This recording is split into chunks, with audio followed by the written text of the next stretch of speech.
So we're living in an era with multiple overlapping disruptions that business is facing, and I want to dive straight in and talk about one of the biggest of those, which is AI. How are you approaching AI? AI at scale, it's a whole big subject, of course, but for us at Sanofi, we aim to be the world's leading pharmaceutical company using AI at scale. Why and how we're going to do that? It's pretty straightforward. We have 23,000 people using AI as often as every month, 9,000 people in the company using AI as often as every day. We're boldly taking on the opportunity to completely disrupt the business. We don't have a choice. It's the fourth industrial revolution. It's here whether we like it or not. And it's amazing how resistant people can be across organizations and across industries. But we're all in and have been quite public about that. Our aim is to provide daily decision intelligence, to give people a sort of nudge in the right direction, to give them deeper insights to allow them to be more effective at what they do. And it's real, and it's such a privilege to be involved in it. I mean, you're taking a very aggressive, active stance. What surprised you? Well, a lot of things surprise you about AI. I mean, for some people, it's Skynet and Terminator. Right. For some people, they confuse AI with cyber. I'm not saying everything is perfect, but I'm surprised at the number of CEOs or executives who their first response to an AI conversation is governance, controls, rules, principles. Of course, everything has its place. But I think we have to be honest with ourselves. If it is the fourth industrial revolution, which we believe it is, then hesitating, this fear that can take over, can deprive you of so much opportunity. And you have to go for it. I find that when you talk to lots of CEOs, they really are very hesitant. Right. Some would say even frightened. I look internally, people are frightened that you get this radical data transparency. You can see their data real time. And you're experiencing that already. I've experienced that and still do. People are often shocked that you may get the insight at the same time as somebody lower down the organization. And then there's a lost opportunity to polish a slide deck and represent it in the way that I'm supposed to be informed. It's not a deliberate sort of misleading approach. It's what people know. They get the insight. They craft the story, they push it upwards. And that's life in many corporations.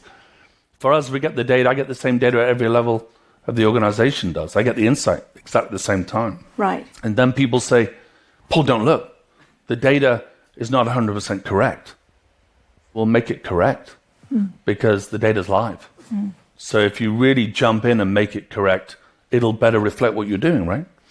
But if we wait for perfection, it's simply not going to happen. Right. So we're seeing fear, and some of that, I guess, is not unreasonable. We read reports about the impact on job losses, for example, to come from AI. I wonder what mindset you believe people need to adopt in the workforce of all generations as they approach, or we all approach, this new future. The adoption of AI in particular is not about jobs. And I know people will think that, and inevitably more meaningful work's created, and of course some roles change or some skills don't match, and therefore, with the help of many of the people in the room, you get to reshape organizations. But in the end, it's really about using artificial intelligence to create this real momentum of decision making and to be able to take such an advantage over the competition. And I believe, that if you create more meaningful work and people focus on insights and action and less on Excel and PowerPoint and Word, then there is a chance that they enjoy their work more. Now, it may lead to productivity gains. It may lead to efficiency. It may lead to all those things. Nobody's sort of denying that. But what I've discovered so far is when it does, people see it quite quickly. And they put their hand up to do something else or to focus more on insights than data crunching. Right. And aggregation. I'm old enough to remember when the internet was launched, commercially. And it's sort of similar arguments, even when the cell phone was launched. Be careful. But the truth is, they made all our lives better. The use cases are coming, but I think we're starting to understand now how much this is going to change everybody's lives. So who's leading this in the organization? Is it a new generation? Is it specially appointed people? Is it, where's the leadership coming from? It's an excellent question, because maybe I'm the last of the great dinosaur CEOs who got to the top by doing sort of every job. I ran Japan, I ran North America, I was in global marketing, I've done all the tasks, I get to the top. And then I've sort of seen everything, and so I can be involved in every discussion. And now the younger talent are saying, you didn't see AI, old man. So, I have a better insight than you do. And by the way, I'm not just going to push it up to my boss. I'd like to tell you myself. Right. So the younger talent justifiably are saying, hey, I don't need to have my work shared upwards by a bunch of guys who are all sitting there going, what do you think? And none of them actually know. And so we invert the pyramid. We have to have different people with 2, 3, 4 years experience in the room, because what do we know? And that's sort of exciting, I think, really exciting. So is AI a unique disruptor? If we think about some of the other big challenges, we've got to shift the entire global economy to be sustainable, for example. Is that comparable in terms of complexity, maybe more so? How do you tackle that kind of an issue? I think these are the big transformational moments for society. And, sustainability is, for many it was carbon neutrality, then it was net zero, it was go to COP28, it was put a post about the elevator with the meaningful work you're doing to show your commitment. But it's really different now. I think there's a collective realization, certainly in healthcare, that we didn't do well enough. And we're a very purpose-driven organization. Right. And so, an industry, in fact, we do health, we transform the practice of medicine, we invent miracles often. And so it's very easy to say, look, we're very purpose-driven. But it doesn't abdicate the responsibility of removing plastic from packaging of vaccines and medicines. It's ridiculous to even think you wouldn't have to. Often it's harder with the regulator, by the way, to get that done than with your own people. So you've got those kinds of projects going on, have you? Could you give us an example? We have to do it. We have to do it because, we have this sort of approach of what can we do that if we don't do it, won't happen. Right. And that's sort of our philosophy. In healthcare, it's a good example.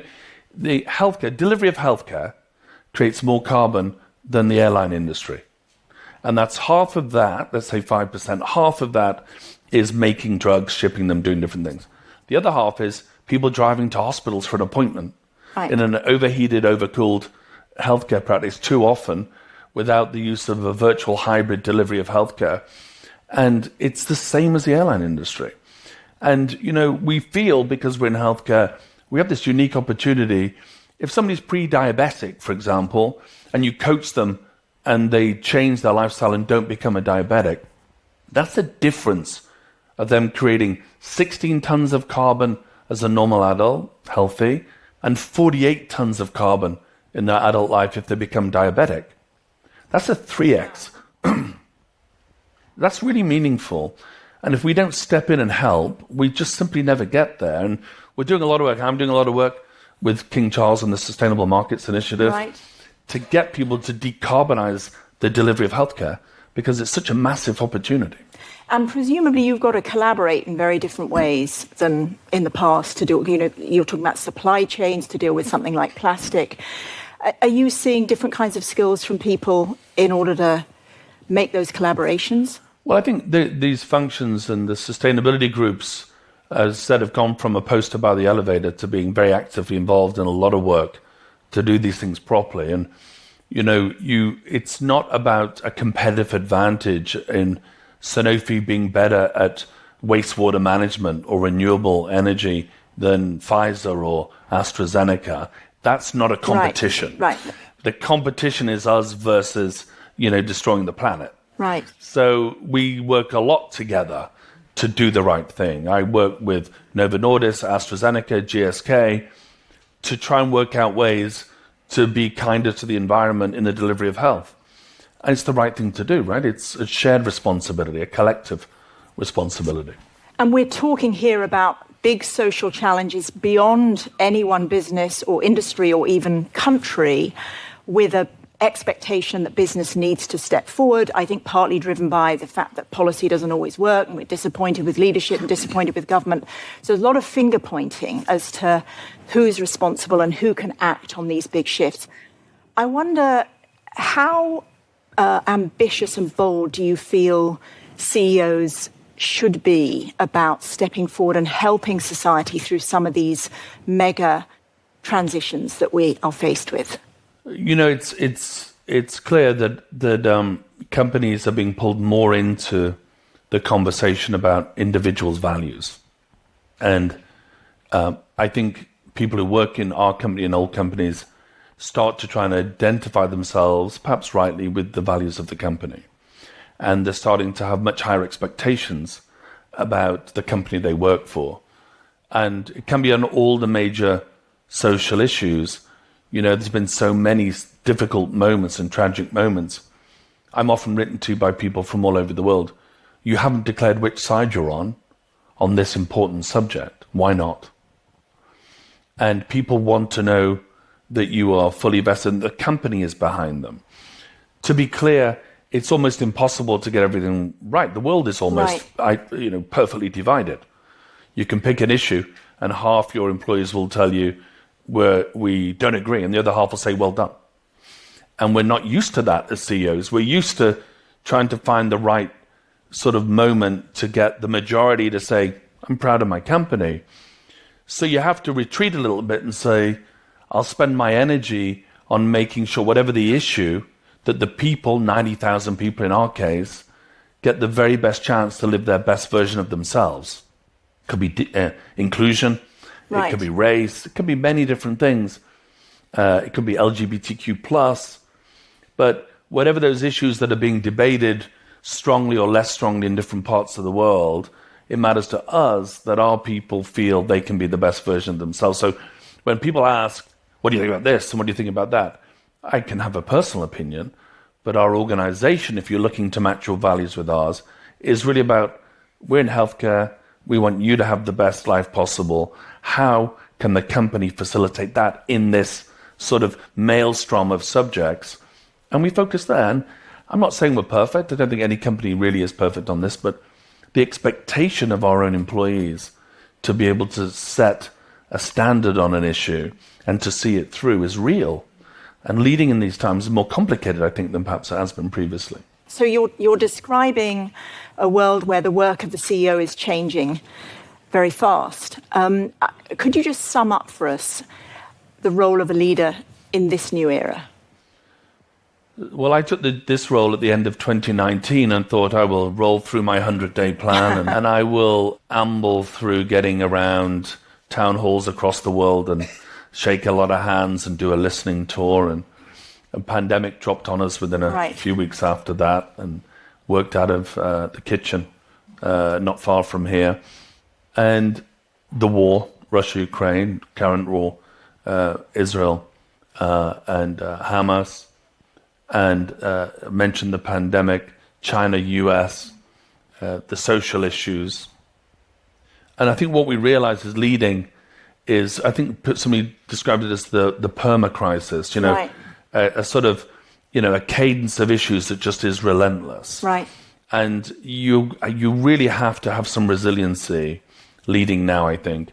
And you have to recognize that there are a series of sprints in the role. There's the fundamentals of the business that must be continued. Then there's a metronome for us. We feel the responsibility to bring medicines and transformational medicines forward is non-negotiable. At the same time, parts of your organization is in a very difficult situation somewhere in the world. Right. And we have to make sure we have the right energy, experts, support, crisis teams often, more recently, to protect our people and to continue the work we do. We ship drugs all over the world, irrespective of the stance of politics or anything else. People are people, and if they're sick, we'll help. But it really has got very complicated. So resiliency, agility, being open-minded, recognizing you're not the expert many times, trusting the advice you get from your own people, particularly those on the ground, protecting your people where it's necessary, moving your people where it's necessary. That's the sort of new expectation, right? Really. I mean, I think we're all experiencing this sense of perma-crisis.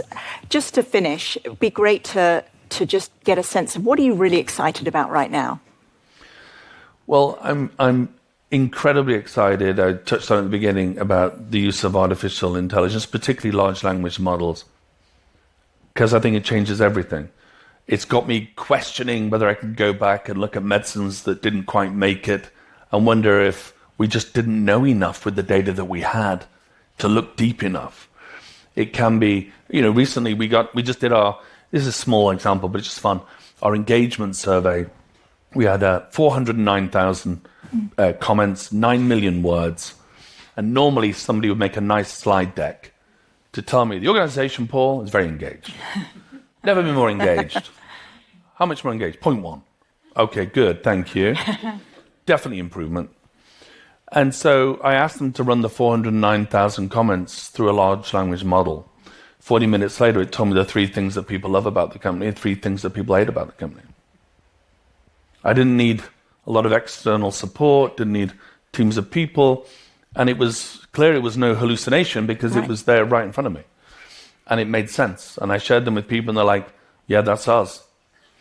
And I think that's the difference between meaningful work using. Let's talk about what it tells us about whether our people really like it here and bring their best or not. I think AI, for me, a relatively new CEO, I have a chance to disrupt structural biology, electron microscopy.